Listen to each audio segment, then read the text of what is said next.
इस वीडियो में प्रस्तुत कहानी धार्मिक आस्था, पुराणों में वर्णित मान्यताओं और लोक कथाओं पर आधारित है।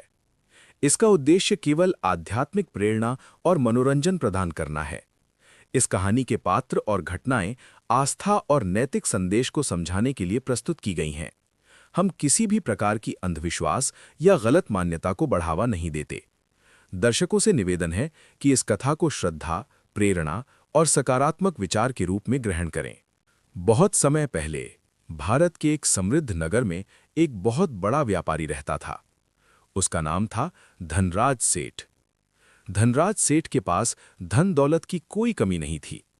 उसके पास सोने से भरे तिजोरियां थीं, बड़े बड़े गोदाम थे, नौकर चाकरों की लंबी कतार थी और शहर के बीचों बीच उसकी विशाल हवेली खड़ी थी।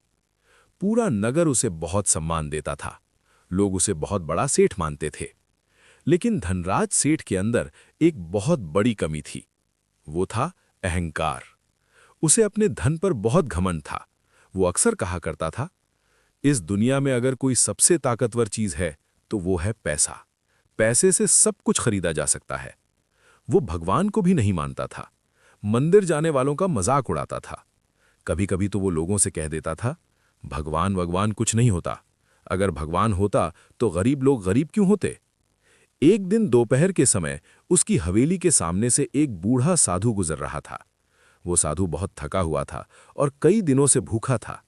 वो धीरे धीरे चलते हुए धनराज सेठ के दरवाजे पर आया और बोला, बेटा, अगर थोड़ा सा भोजन मिल जाए तो बहुत कृपा होगी।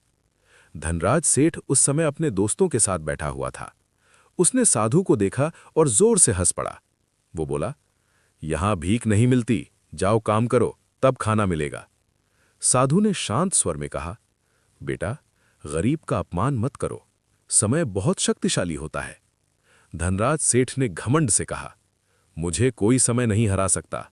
मेरे पास इतना धन है कि मैं भाग्य भी खरीद सकता हूं। साधु ने उसकी ओर गहरी नजर से देखा। फिर वो धीरे से मुस्कुराया और आकाश की ओर देखकर बोला, हे न्याय के देवता, अब समय आ गया है इसे सच्चाई दिखाने का। इतना कहकर वो साधु वहां से चला गया। लेकिन धनराज सेठ को यह पता नहीं था कि वो कोई साधारण साधु नहीं था। वो स्वयं शनिदेव का दूत था। कुछ ही दिनों बाद धनराज सेठ के जीवन में अजीब घटनाएं शुरू होने लगीं। एक दिन उसका सबसे बड़ा व्यापार घाटे में चला गया। दूसरे दिन उसके गोदाम में अचानक आग लग गई और लाखों का माल जलकर राख हो गया। तीसरे दिन उसका सबसे भरोसेमंद साझेदार उसे धोखा देकर सारा पैसा लेकर भाग गया। कुछ ही महीनों में धनराज सेठ का पूरा व्यापार डूब गया। जो आदमी कभी करोड़ों का मालिक था, वो अब कर्ज में डूब चुका था। लोग जो पहले उसके सामने झुकते थे, अब उससे नजरें चुराने लगे। लेकिन मुश्किलें यहीं खत्म नहीं हुई। एक दिन उस पर झूठा आरोप लगा और उसे जेल भेज दिया गया। अब वही धनराज सेठ जो कभी शानदार हवेली में रहता था, अंधेरी जेल की कोठरी में बैठा था। उसके पास न पैसा था, न दोस्त, न सम्मान। वो पूरी रात रोता रहता था। एक दिन जेल में एक बुजुर्ग कैदी उसके पास आया। उसने पूछा, बेटा, तुम इतना दुखी क्यों हो?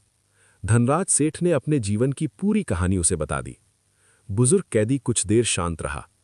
फिर उसने धीरे से कहा, क्या तुमने कभी शनिदेव का नाम सुना है? धनराज सेठ ने सिर उठाया। शनिदेव?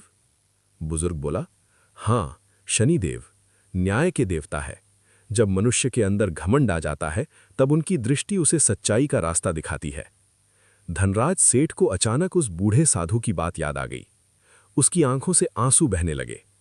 उसने पहली बार भगवान से प्रार्थना की। वो रोते हुए बोला, हे शनिदेव, अगर मुझसे कोई गलती हुई है तो मुझे क्षमा कर दीजिए, मुझे सही रास्ता दिखाइए। उस दिन के बाद धनराज सेठ पूरी तरह बदल गया। जेल में रहते हुए वो हर शनिवार शनिदेव का नाम लेने लगा। वो कैदियों की मदद करने लगा। जो खाना उसे मिलता था, उसका कुछ हिस्सा वो दूसरों में बांटने लगा। धीरे धीरे उसके अंदर का घमंड खत्म होने लगा। एक रात उसे एक अद्भुत सपना आया। उसने देखा कि आकाश पूरी तरह काला हो गया है। चारों ओर नीली दिव्य आभा फैल रही है। आकाश के बीचों बीच एक विशाल दिव्य स्वरूप प्रकट हुआ। उनकी आंखों से तेज प्रकाश निकल रहा था और उनके चारों ओर अद्भुत शक्ति का आभा मंडल था। वो स्वयं शनिदेव थे। उनकी आवाज बहुत गंभीर और शक्तिशाली थी। उन्होंने कहा, धनराज, तुम्हारा अहंकार तुम्हें अंधा बना चुका था, इसीलिए तुम्हें यह सब सहना पड़ा। धनराज सेठ फिरो पड़ा। वो हाथ जोड़कर बोला, प्रभु, मुझे क्षमा कर दीजिए, मैं अपनी गलती समझ चुका हूं।